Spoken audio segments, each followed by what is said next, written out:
अस्सलामुअलैकुम वरहमतुल्लाहि वबरकातुह। उम्मीद करता हूँ आप सब खैरियत से होंगे। सबसे पहले अपने तमाम दोस्तों का, अजीज तलबा का दिल से वेलकम करता हूँ, और उन तमाम दोस्त और अजीज तलबा का खुसूसन जिन्होंने मेरे चैनल को सब्सक्राइब किया और मेरे साथ ताउन कर रहे हैं, उन सब का दिल से शुक्रिया अदा करता हूँ। तो आज की इस वीडियो में आपसे मैट्रिक और इंटर के रिजल्ट के हवाले से बात करेंगे, तो लिहाजा इस वीडियो को एंड तक लाजमी देखिएगा ताकि आपकी हर तरह की कन्फ्यूजन को दूर किया जा सके। तो आइए हम बात करते हैं मैट्रिक के रिजल्ट के हवाले से। पहले नंबर पे हम बात करते हैं मैट्रिक के रिजल्ट के हवाले से। अभी तक कोई कंफर्म नोटिफिकेशन नहीं मिल रहा।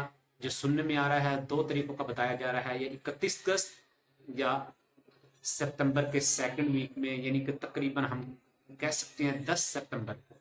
ये दो तरीकों का बताया जा रहा है। मैट्रिक का रिजल्ट अगर 31 अगस्त को अनाउंस किया गया तो फिर कुछ दिन ठहर के, 10-12 दिन ठहर के 9th का रिजल्ट भी अनाउंस कर दिया जाएगा। लेकिन अगर 31 अगस्त को मैट्रिक का रिजल्ट अनाउंस ना किया गया तो 10 सितंबर को, यानी कि सितंबर के सेकंड वीक में 10 सितंबर को 9th और 10th दोनों का इकट्ठा रिजल्ट अनाउंस कर दिया जाएगा।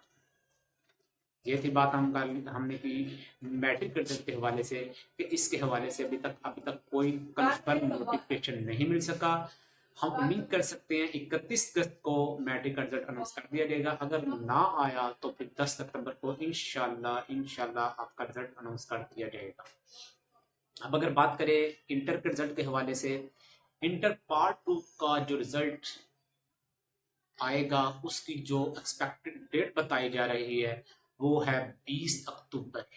इंटर पार्ट 2 का रिजल्ट जो है 20 अक्टूबर को, उम्मीद कर सकते हैं कि 20 अक्टूबर को इंटर पार्ट 2 का रिजल्ट अनाउंस कर दिया जाएगा, और इंटर पार्ट 1 का रिजल्ट 17 नवंबर को अनाउंस किया जाएगा। अभी तक की जो इन्फॉर्मेशन के मुताबिक ये एक्सपेक्टेड डेट बताई जा रही है, इनके बारे अभी कोई कंफर्म नोटिफिकेशन नहीं है। उम्मीद कर सकते हैं इन डेट्स को, इंटर पार्ट 2 का 20 अक्टूबर और इंटर पार्ट 1 का 17 नवंबर को रिजल्ट अनाउंस किया जा सकता है।